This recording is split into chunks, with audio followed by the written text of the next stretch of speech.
Okay, in this segment, we're going to talk about effective group decision making. So I got a little flow chart I made here. So let's imagine that the group has been assigned a task to complete. The first thing that they need to figure out is, what is this task? Like, what am I supposed to be doing? I have to tell you, I've been in a lot of committees, and I'm like, what are we doing? Like, what are we even trying to do? The diagnostic part, where you come to agreement as a group on what the problem is. Like, what are we trying to do? A really effective group will also consider at the very beginning any obstacles that they perceive might be placed in their way, and come up with strategies for overcoming those obstacles right now. So it could be a financial obstacle. It could be a time frame obstacle. It could be the lack of a group member who has the specialty that we need to actually finish the task. It could be a whole bunch of different things, but a wise group, a group that's being effective in its decision making, will, for the very beginning, figure out what they're trying to do, and then right away sort of play the devil's advocate and figure out, okay, what things might limit our ability to achieve these goals, and then try and think of ways to avoid those problems. The next stage would be to generate some solutions. And so in this stage, we want to make sure that the group members are communicating to process the problems and the goals and to consider solutions, that they're talking to each other or having a discussion board, or however they're communicating with each other to process whatever the problem is, to discuss whatever the goals are. Maybe sometimes goals of a group shift as we start to tackle part of the problem. We realize, okay, actually the original goal that we had set for ourselves is actually step one. Once we get that tackled, there's actually something else we have to do afterwards, right? So they may shift their goals. They might think about solutions for how to achieve those goals. So during this generating solutions stage, the key thing to remember is that there needs to be a lot of communication among the group members as they're going through the problem and coming up with solutions. So one of the ways that group mates can communicate with each other is through a process called brainstorming.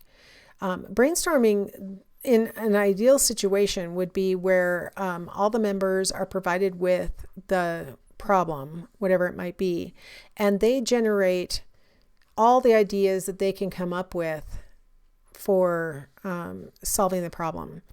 And the best way to do it without fear of criticism by the other members is to allow the group members to brainstorm individually initially, to literally, give them ahead of the next group meeting, give them the problem, the topic, and say, come to the meeting with your top 3 ideas for how to solve this problem. Or your top 5 ideas for how to solve this problem. And the really, really best way to do it is not only, so now we gave them heads up, and I think that's the minimum for good brainstorming, is give them the heads up before they arrive at the meeting. There is nothing worse than showing up at a meeting and being told, okay, here's the problem in front of us that you've never even considered because you've never heard of it before until you showed up to this meeting. And now, as the meeting leader, I tell you, what are your ideas? Let's write them on the board. Like, that is the worst way to try and ask people to brainstorm. That's a perfect way to get a bunch of people sitting around a table to stare at the leader of the group. Like, I don't even know what to say. I don't even know what we're talking about. You don't want to have that kind of brainstorming session. Instead, forewarn the members of the group that this is the problem at hand. Come with your solutions. And the most ideal thing that you could do is ask them to write each solution on a separate slip of paper. Have all the members of the group drop their slips of paper into a hat or a box or something. And then the leader of the group just draws out the papers, doesn't say whose it is because nobody knows whose slip belongs to who. Just write all of the ideas onto the board without any kind of judgment. And then the group considers the different things that are on the board, modifies certain ideas, combines other ideas, things like that. And nobody has to feel like their idea was redundant or stupid or anything like that, because nobody knows that it was their idea. They may inside their head think, oh gosh, you know what? I should have thought of that better idea. They can think those things in their head all they want, but you've removed the part where everybody else knows that you said that idea out loud, right? Instead, it was on a piece of paper, everything was anonymous, and you can end up with much richer brainstorming as a result of that kind of protocol. If you're ever, you student who's listening to me right now, ever in a circumstance where you're leading a meeting, the absolutely worst thing you can do is blindside the members of the meeting with whatever the topic is and then ask for their ideas. They will clam up and they will not say anything. So give them forewarning at the minimum. So now effectiveness of brainstorming is reduced if the sharing of ideas is delayed. So if we like put all those things on the board and then we say, okay, well, I guess we're out of time. Let's discuss this next week. That's not a great idea. Like the whole thing should be happening, within that one meeting, ideally. When your members are apprehensive or concerned about how they look to others, they are not going to contribute to a brainstorming session very well at all. The worst brainstorm I ever participated in was when I was actually a service unit manager for Girl Scouts. And so we had our monthly service unit manager meetings. And so we arrived to a meeting and, they send us information prior to the meeting. So they very easily could have told us, like I recommend here, what the big question was, so that we could have come to the meeting with our ideas already. But instead they waited and told us what the problem was when we got to the meeting and then asked for our ideas. And like I said, first thing that happened among the 30 service unit managers is we all just sat there. Like, I'm not going to be the first person who puts my hand up, that's for sure. And we were all apprehensive. We were all concerned. It was actually kind of a hot button topic. I can't remember what it was right now, but it was not the kind of thing that was necessarily a safe topic to share your ideas on, if you know what I mean. Like you might come off looking like you have an attitude about something. And so all of us were apprehensive and concerned. And so the person who was leading it was like, well, I guess no one has any ideas or anything, and actually moved on from the topic. And so I sent her a message later and said, if you want people's ideas, this is what I recommend that you do. For the rest of the time I was a service unit manager, I have to say that was the last time that they ever did that kind of blindsiding brainstorm. From then on, they always would give us the heads up ahead of time. And so I feel like I at least affected the council in that fashion by getting them to at least, warn the members of, whatever the topic was going to be. So sharing ideas needs to happen in that forum. And then we want to make sure that our members are feeling comfortable, that they are able to separate their sense of self from their ideas, if you get what I mean. And I feel like the simplest way to do that is make the ideas anonymous. I feel like that's like the simplest thing you can do. All right, the next stage is to evaluate the solutions. So we've all come to our meeting with our slips of paper, we've written it onto the board, and now we're going to try and figure out which of these solutions might actually work. And now this is another moment where the group members might feel sort of personally threatened as their idea is being discussed, even if it's anonymously. And so we want to make sure that when we're critically evaluating the solutions, we're not critically evaluating the motivation behind the solution or any of those kinds of things. We want to make sure that we're just focusing on each of the solutions that's been offered and the likelihood of that solution to actually achieve our goals.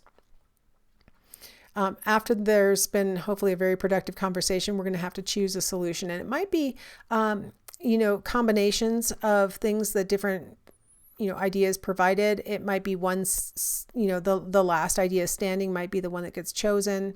But there are different ways that we can sort of go about choosing the solution. We might delegate. We might say, okay, here are all the different solutions. Let's designate a subcommittee whose job it is to determine which solution would work best, right?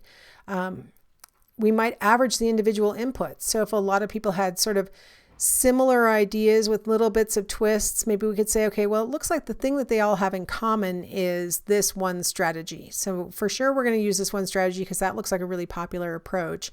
And then let's look at other like nuances that seem to be common offerings or something like that. Another way to do it is just simple majority rules. One of the reasons why the slips of paper are such a great idea is that now we've seen that, 10 members of the group all offer this same solution. And so we might say, well, this looks like what the majority seems to agree on. Let's go with this one. As opposed to if we are offering ideas, everybody's going to censor themselves. If we're offering ideas verbally, everybody's going to censor themselves and only offer novel ideas. They're not going to want to say, I had that same idea, please count me as one, right? The other thing about majority rules is we could just put up whatever ideas are on the board and then everybody votes on which one they think is the best solution. So we could determine the majority that way also. And then we could ultimately do a group consensus, but I would like to say a lot of times what appears to be a group consensus emerges when people just ultimately get tired of talking about it and just want this meeting to end. And so what may look like a consensus might be really what we call groupthink, where people who disagree feel like they're not going to be heard, or that they're just going to slow this meeting down and it doesn't really matter in the long run anyway. And so it might look like the group has come to a consensus, but they may just be displaying groupthink. Ultimately, our next step is to develop an action plan and implement the solution. And part of that solution is that we need to develop steps and methods for monitoring and evaluating the progress, right? Like we want to see whether our solution actually worked. Do we need to tweak it at all? So once a solution has been arrived at by the group, an effective group realizes that's not actually the end.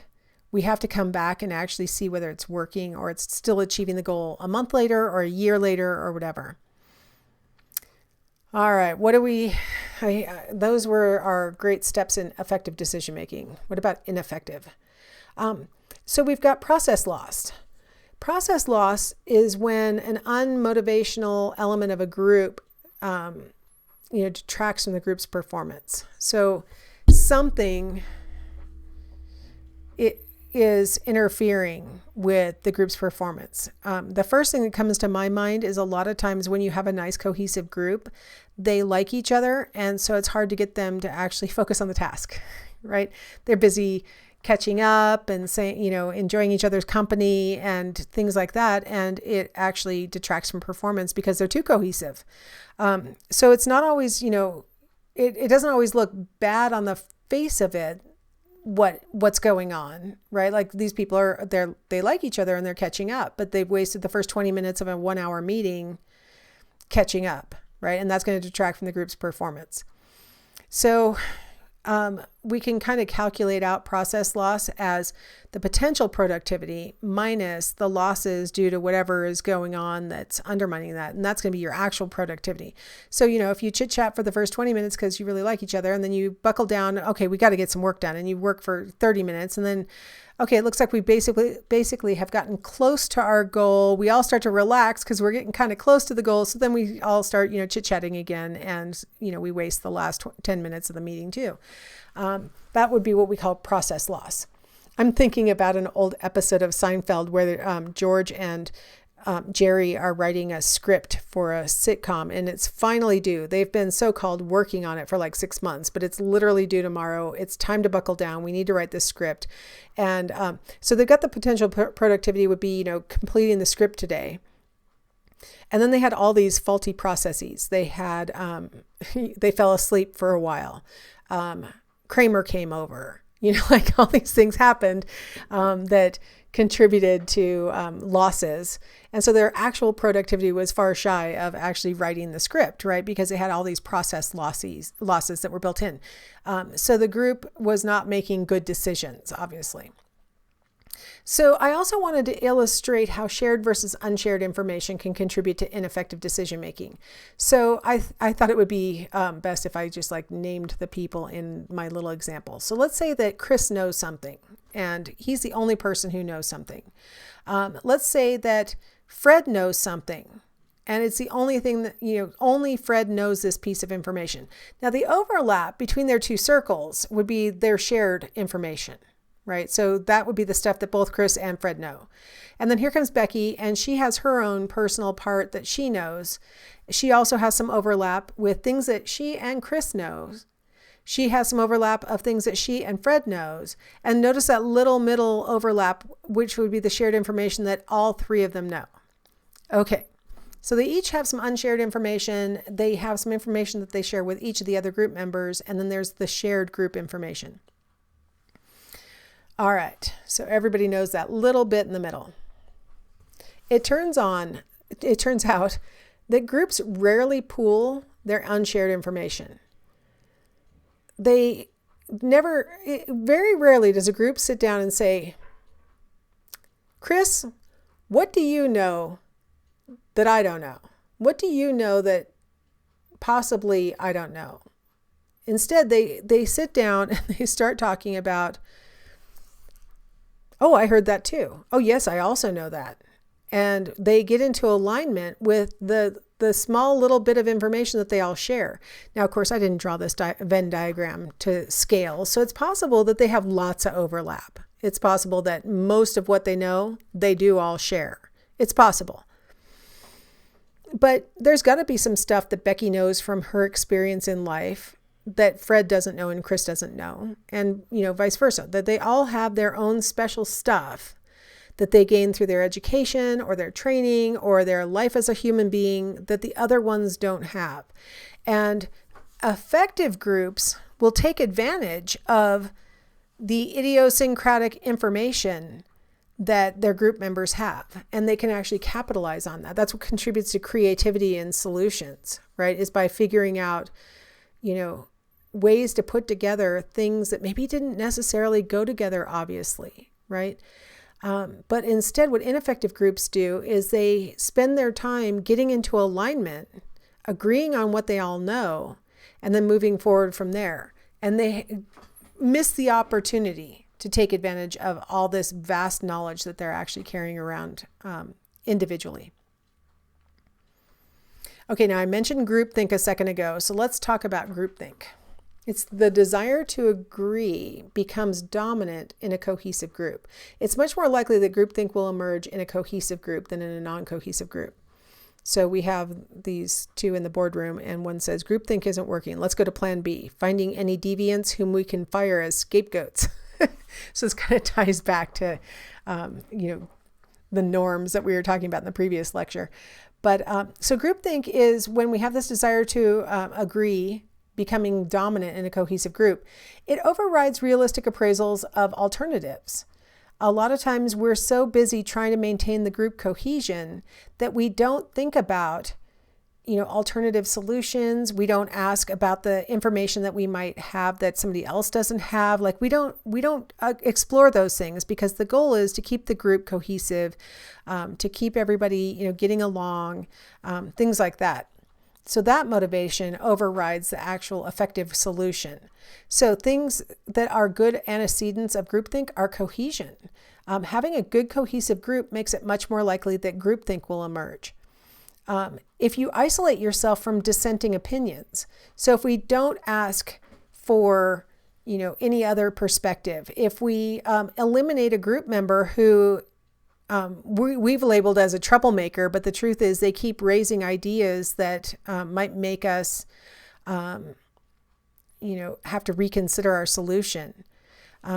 So if we get rid of group members that don't agree, if we don't ask for anybody's dissenting opinions, if we have a really strong leader, it's much more likely that groupthink will emerge, and especially a leader who already has made up their mind. So a lot of times when you have, a person who's leading a group, they come in and they have an idea for something that they want to do, a solution that they want to implement, and they'll ask their group for, ideas to dissuade them. So they think they're asking for dissenting opinions, but they've come in as the strong leader with such a biased, I've already decided kind of air, that even though you ask for dissenting opinions, nobody really wants to give one. You're like, I think I'll stay quiet. A good example of this, and in fact, the source of the term groupthink comes from a guy named Janus who studied the Kennedy cabinet when it was making a decision about whether we should back the Bay of Pigs invasion. Back in 1961, I think, a group of Cuban dissidents came to John F. Kennedy and said, we want to overthrow Fidel Castro, and what we need is money and weapons and some air cover, and we'll do all the fighting, but these are the things that we need to try and overthrow Castro.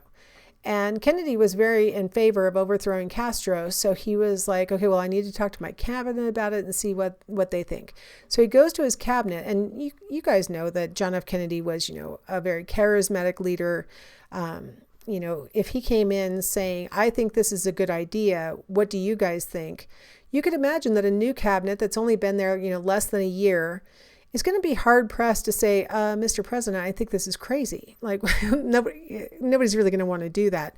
And that's what actually happened in the Kennedy cabinet, is that nobody had the nerve to say anything contrary to the Bay of Pigs invasion idea that this strong leader who had already basically made up his mind, he asked for dissenting opinions, but they didn't feel comfortable. They felt too cohesive. They didn't want to rock the boat. They didn't want to disappoint the president who just appointed them to be in a cabinet. And so as a result, they all kept their mouths shut about any concerns that they had. And so we backed the Bay of Pigs invasion, and the dissidents were all either killed or jailed. A whole bunch of missteps occurred. And after the fact, people were like, wow, maybe we shouldn't have done that. And some of the cabinet members, after Kennedy was killed, so I don't like it that they waited to say anything. I mean, they so desperately didn't want to dissent from him that they waited until after his death to say, I never thought that was such a great idea. I really didn't think we should have invaded the Bay of Pigs. But they didn't feel comfortable saying anything because Kennedy was charismatic and he was the, strong leader, and the group was so cohesive, so perfect situation for groupthink. And then if you throw in this high decisional stress aspect, right, where it feels like you need to make a decision quickly. And that's what was happening with this Bay of Pigs invasion. They were like the perfect window where we know where Castro's going to be, and we're going to have the opportunity is coming up in, 3 days or some, high stress, not that distant future. And you have to decide right now. When you feel like you have to decide right now, it puts this extra pressure that actually clouds judgment under the best of circumstances. And so when you're in this kind of situation, high group cohesion and, isolation from dissenting opinions, a strong leader and stuff, put that together with high decisional stress, and you're going to find that a lot of times people will display groupthink, where they go along with the group. They don't want to rock the boat. And so they agree to things that they wouldn't necessarily agree to otherwise. So how would a group know if they are experiencing groupthink? Well, one symptom is that the group thinks that they are really doing everything right. They've had a great track record. They're invulnerable. Like, we've got it. We've got this. If you believe that everybody is in agreement in your group, we are all unanimous. It's hard to imagine if you've got more than 3 people in a group that everybody literally agrees with the decisions that the group is making. If no one is dissenting, that doesn't mean that everybody's unanimous. It might mean that they are afraid to dissent. If there is overt pressure being placed on dissenters, now the overt pressure might not seem all that pressury to you. It might be like everybody just looks at the person who says something that's contrary to what the group has been agreeing to. But just everybody turning their head and looking at the speaker is pressure to not dissent. Like, who wants to be stared at by the entire group? So never mind. I just won't say anything next time. So it could be very subtle pressure, or it could be overt pressure where it's like, you need to vote with us, or we're not going to vote on your next package, or in the case of Survivor, we're going to vote you out, right? Like, it could be very overt pressure. Another symptom is if you have a person who is appointed as a mind guard. And this is like the opposite of what we should do in effective groups. A mind guard is a person who helps to make sure that the leader never really gets the full information. So there's like the chief of staff in the case of a president, or it could be the secretary of the CEO at a company or something like that, that filters in the information that the person, quote unquote, needs to know, and doesn't tell them about stuff that might, make them upset or make them question things. So appointing a mind guard is the exact opposite of what we should do. So let me check what comes next here. Yeah, okay. So to protect ourselves from groupthink, we want to just basically make sure that we are doing the opposite of at least the last three things on the antecedent column. We don't want to isolate ourselves from dissenting opinions, and we do not want to appoint a mind guard. What we want to do instead is seek out dissenting opinions. I always like to think about, the scientific principle of falsifiability should be always followed when making decisions, right? So if we think we are correct, we should look for evidence that we're wrong. We should seek that out. We shouldn't look for further information that we're right. We should seek out information that we're wrong. So we want to find dissenting opinions. We want to find dissenting reports or whatever. If we have a really strong charismatic leader, maybe we need to pull that person out. Maybe we want to make sure that the leader doesn't share their opinion before the group has time to talk about it. So maybe the group needs to meet before the leader arrives, something like that. And as much as we possibly can, we want to make sure that we're making our decisions with, as little stress on us as we can. We don't want to have like a crazy time frame. We don't want to have, like life and death hanging on these decisions. We want to try and make decisions with clear eyes. All right. Work teams in the 21st century is our next topic, and I feel like I've been talking for a long time, so I'm going to go ahead and stop here, and we will come back and pick up with work teams of the 21st century in our next segment.